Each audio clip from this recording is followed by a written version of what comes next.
to Brewing Success, where growth is the mission, change is the reward, and progress is the goal. I am your host, Andrea Gebhardt. I'm a former educator turned passionate entrepreneur whose desire to create impact has never wavered. I've spent the last decade teaching, mentoring, and coaching people on how to create success in their lives and businesses with proven strategies and systems that not only bring about change, but big results. When it comes down to it, teaching is my specialty, leadership is my jam, and inspiring you to live a bigger, fuller life is what I'm all about. This podcast will give you the knowledge and tools you need to brew success in almost any area of your life. You're going to walk away each week feeling inspired, motivated, and ready to step outside your comfort zone and into the next level of who you're meant to be. Now let's get into today's episode. You know, I'm not quite sure where we learned it or why we run around bragging about it. At some point in most of our lives, we have touted this as some heroic badge of honor, treating it like some kind of superpower, a strength and ability that makes us more qualified than others, when the truth is, it's not. I know I have done it. I know you have done it. And I know we have friends who praise their ability to do it. But we should probably stop doing it. Multitasking is not a badge of honor. It is a sign of a lack of attention. Multitasking is not a superpower. It's actually the villain to productivity. And it doesn't make you more qualified. It actually makes your qualifications questionable. Now, before you start feeling a little attacked by this, hear me out. I'm not here to make you feel bad. I'm here to relieve the pressure. Relieve the societal pressure that in order to be successful, you have to be good at multitasking. To take the pressure off the expectation that if you're not doing a million things all at once, you are doing nothing at all. I want to normalize single task mindsets, focused efforts, and intentional brain power. I want to retrain the expectations you carry for yourself and share the truth about multitasking, why it's not effective, and how you can end your multitasking ways for good. Before we get into this, I want to make something very clear. Multitasking is different than habit stacking. Habit stacking, for example, is listening to a podcast while going for a walk, combining two things to get more done. This works because your brain doesn't have to contribute a whole lot to walking because it's a autopilot action. And listening, aka consuming information, requires minimal and non-competing brain powers. So therefore, we're able to do both of those things at the same time. Nothing is lost. However, your comprehension of the content may not be the best, but you'll be able to maintain the gist of whatever it is that you're listening to if you're doing it while you're walking. Multitasking would be like listening to a podcast while trying to read or write emails, because both of those tasks require the same parts of the brain and processing systems. It would be incredibly difficult to do both. In fact, your brain would have to switch back and forth between the two, trying to contribute energy to it. You heard something interesting on the podcast, stop writing the email, then forget what you were writing, reread it, then start writing again, and more than likely completely forget what you just heard on the podcast. So essentially, you didn't capture any of the learning, and you probably didn't get through all the emails because you were multitasking. People often think that multitasking makes you more efficient. I believe that lie. I was sold that lie, and I believed that lie, and I lived. I lived that lie. Let me just tell you, however, a recent study out of Stanford proved that multitasking results in a 40% drop in productivity. This alone is just jarring and reason enough to stop multitasking. You are 40% less productive when you multitask. Like, you're half as productive. I don't know about you, but I don't have time for that. I don't have time to be less productive. I've got to be as productive as possible. This just validates that trying to do more results in getting less done. Not only does it hinder productivity, but multitasking increases stress and overwhelm and decreases focus, and it dilutes attention. If you've ever felt like you're running around like a chicken with your head cut off, then you're probably multitasking your way through life. And I can go into all the reason why that statement resonates. Like, I don't know if you know this. Okay, hold on. Let me just tell you. But sometimes, and I don't know from personal experience because I've never done this, but if you cut a chicken's head off, sometimes its body will still like move around, flap around, but you'll notice that the movements are very like sporadic and chaotic and just like all over the place, like a fish out of water would kind of flop, right? I know it's really gross to think about, but when you're multitasking and you feel like you're running around like a chicken with your head cut off, you know what that means? That means you don't lack intention or direction or anything. All these things are just happening, like all chaotic around you.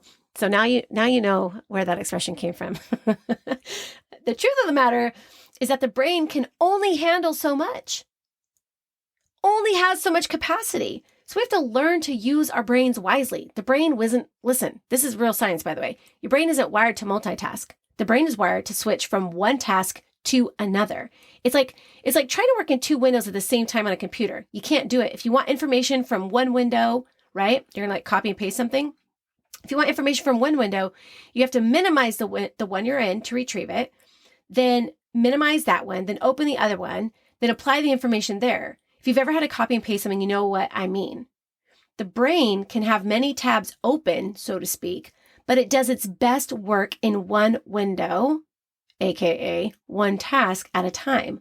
Multitasking quickly drains your brain power because of the mental energy it takes to switch back and forth between the tasks, which can take a negative toll on your overall mental acuity. When you focus on one task or project or activity at a time, you actually enable the brain to devote undivided energy, elicit creativity, and engage in critical thinking, helping you to produce better quality work. After all, they say the key to success is working smarter, not harder. And if you are multitasking, let me just tell you, your brain is having to work harder because it's spending its energy switching back and forth instead of helping you create your best work. So we got to reevaluate our relationship with multitasking, realizing that it isn't a badge of honor. It is a one-way ticket to burnout. So here are 4 reasons why multitasking has to go. And listen, the reason why we're having this conversation is because I know that you are hearing this thinking, yeek, whoops, oops, I thought multitasking was helping me be a better mom, be a better leader, be a better business owner, be a better entrepreneur. I thought multitasking was, like the fastest lane to success. It's not. And I'm like here grabbing you on both your shoulders, looking you straight in the face with like all the love in my heart to say, listen, this has got to stop. You're going to get nowhere fast. This has got to stop. You're going to burn yourself out. I am here, your friend, to say, hey, listen, we got to fix this. We got to change this. Otherwise, you never get where you're never going to get where you're trying to go. So 4 reasons why multitasking has to go, right? I want you to end your relationship with this habit. It causes, number 1, it causes way too much stress. When we're trying to do too many things at once, our brains become overloaded and we become irritable. I've been there and I know you've been there. And if it feels like you're trying to do too much, you probably are. So you got to look, what can I take off my plate? What doesn't need to be happening right now? And I think this is really common when, like for all the moms out there, when your kids are at the kitchen counter working on homework, the TV is either on or off, maybe somebody has tech in the background on or off, you're cooking dinner.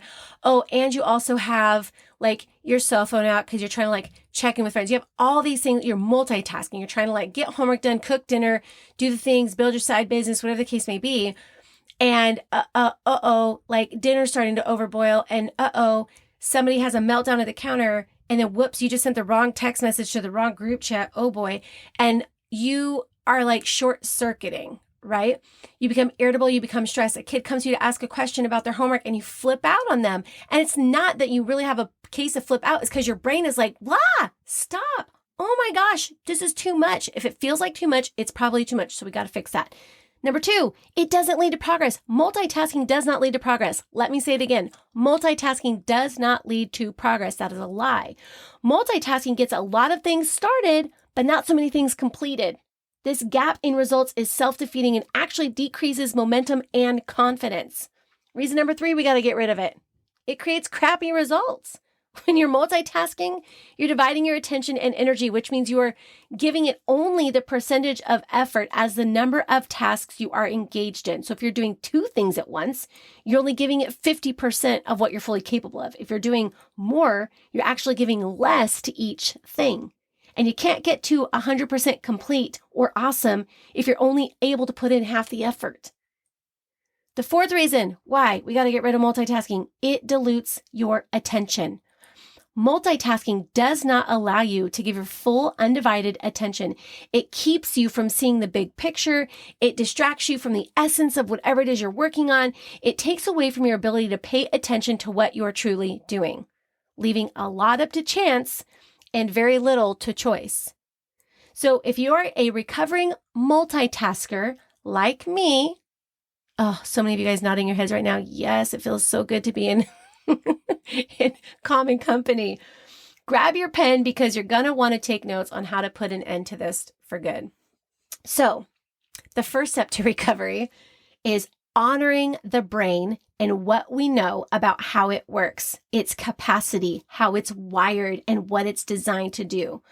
Honoring the brain gives you perspective on how to best leverage its abilities to your benefit. So now that we understand, oh, my brain isn't hardwired for multitasking. My brain doesn't really have the capacity for multitasking. When we honor that information, it's a lot easier to stop doing it because now we know that it's truly not so great for our brains and our brains really are not so great at it. The second step is to get organized. Listen. The reason you're probably trying to multitask to begin with is because you lack a clear picture of the exact things you actually should be doing to make the progress you're wanting to make. You haven't identified your action plan because if you did, you would understand the time, energy, and focus it required to get done. You wouldn't underestimate its importance by undercutting it with the distraction of another task. When you get organized, you aren't worried about getting a ton of stuff done. You're focused on getting the right things done. The third step to recovery is setting up systems. Systems, and I have always said this and I will always say this, systems are what sustain success. I have I've said this, yes, for many years and always followed it. It carries a lot of truth. Creating systems that tell your brain it's time to focus are essential. For example, when I sit down to write, I put on music. When I sit at my computer and have my writing playlist in the background, my brain immediately releases all the other things, all the other noise, and it knows that it's time to bust out all the thoughts and creativity. Maybe one of your systems will be silencing your phone and notifications so you can focus on the task at hand. Maybe it's cleaning and clearing your desk before doing your work so you're not tempted by the piles of other things. Maybe it's handling that nagging laundry in the dryer before you sit down to do your thing so your mind is clear and you're ready to go. Maybe it's limiting your daily to-do list with 3 essential items instead of 10 so you give the right tasks the right amount of time and attention. These systems are so important. They are so incredibly important. And you've got to know what you need to do systematically to set yourself up for success. How can you train your brain? This is the time I'm going to sit down to focus. This is the time I'm going to sit down to work. This is what I'm going to do when I sit down to write. Like, I don't write in my bedroom anymore.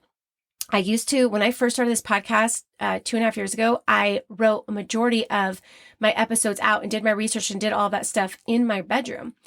And what's really interesting is over, like when the kids went back to school, I started doing it in the office and I really liked having the natural light and I really liked having, being able to look out the window and I really liked the clarity that came from that. You know what happens to my brain? What my brain is trained to do when I go in my room?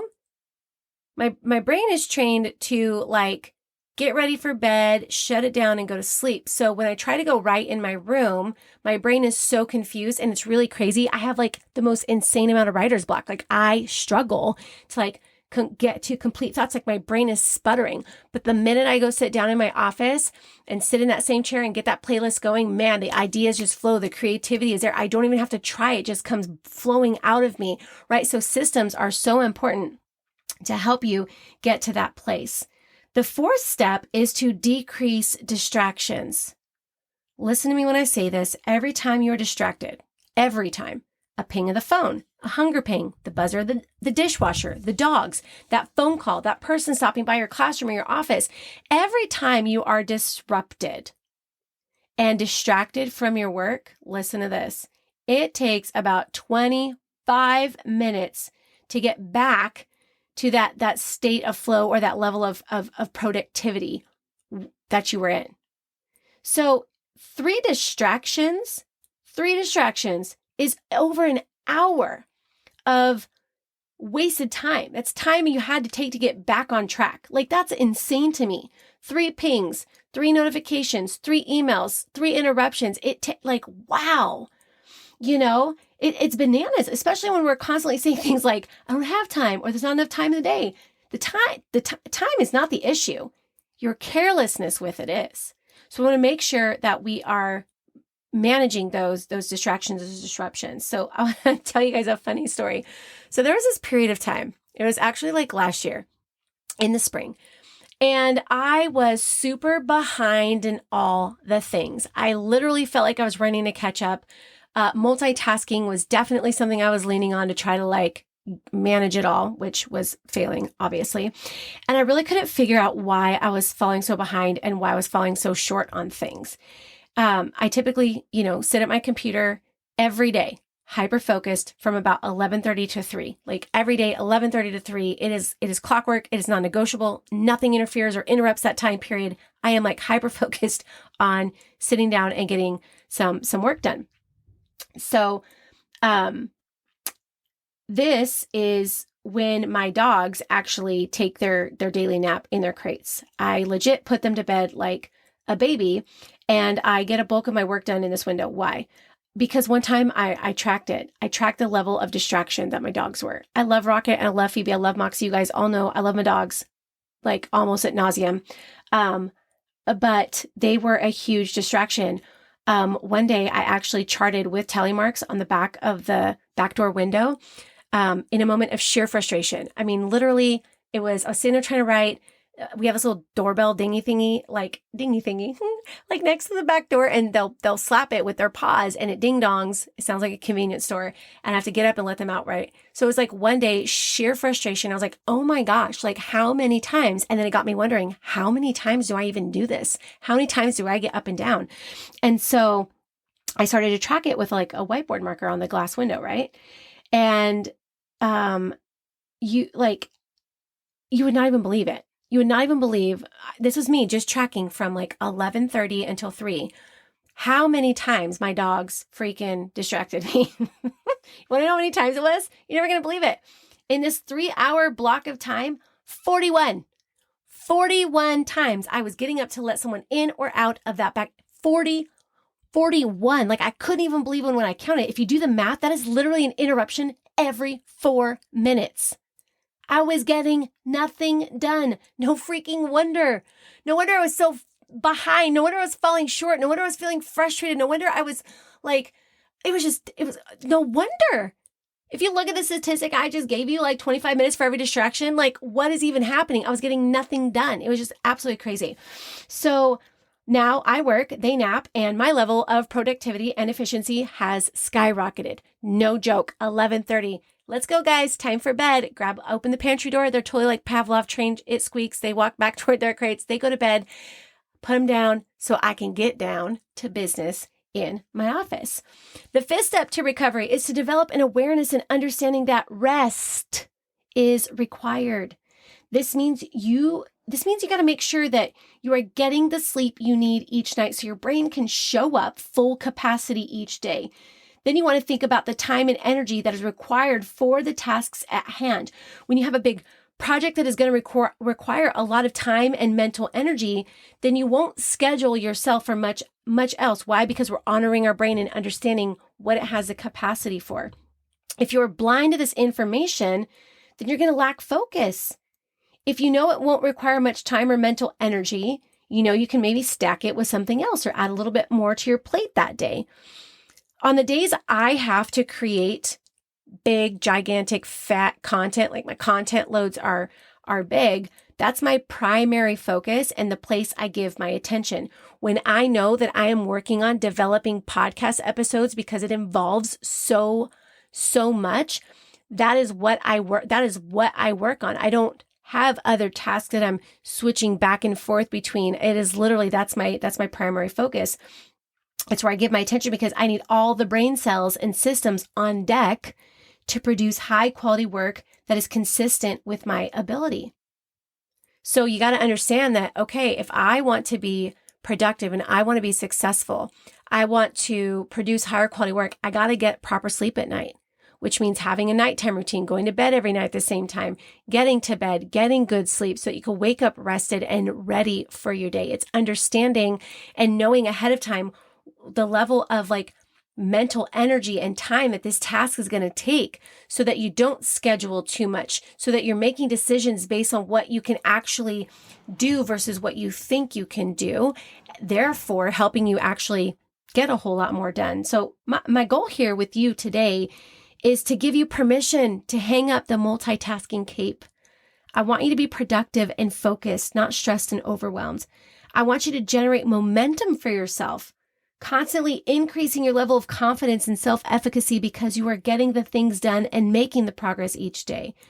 I want you to always produce your best work. I want you to be able to sharpen your attention span, attention to the big picture, attention to the overarching goal, attention to the details, attention to the quality of the work. When people ask you how you are, I want you to be able to say focused, productive, and successful rather than tired, busy, and overwhelmed. I want you to start celebrating, honoring yourself for a job well done, not many jobs done halfway. When it comes to success, much like other things in our lives, you guys, quality trumps quantity. So let's strive to become really good at a few things and not try to be good at everything. Let's strive to enhance our focus, broaden our attention, and concentrate our efforts into the things and places that have the greatest return. Let's hang up those multitasking capes and trade them in for a more focused, productive life. If this episode spoke to you, let me know. If you know someone who needs to hear this, share the link with them. And if you want to go the extra mile for the show, write a review. I would love that. I read these weekly and always appreciate the comments, questions, and learning all the ways this podcast is serving you.